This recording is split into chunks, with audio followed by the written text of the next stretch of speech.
where it's erupting from is still elongating. So we don't yet know the full extent of the eruption. It's still under development. But it is in a very similar location as where we've seen the previous 4 eruptions. Those have not behaved completely in a similar way. The first 3 eruptions, sorry, were limited to only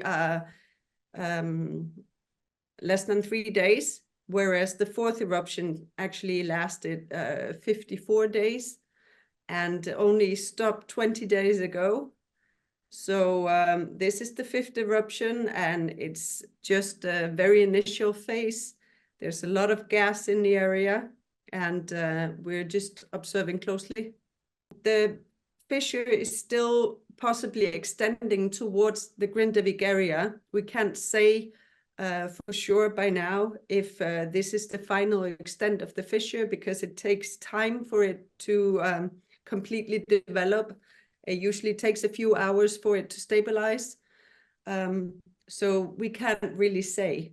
Therefore, also the entire town has been evacuated prior to the eruption commencing.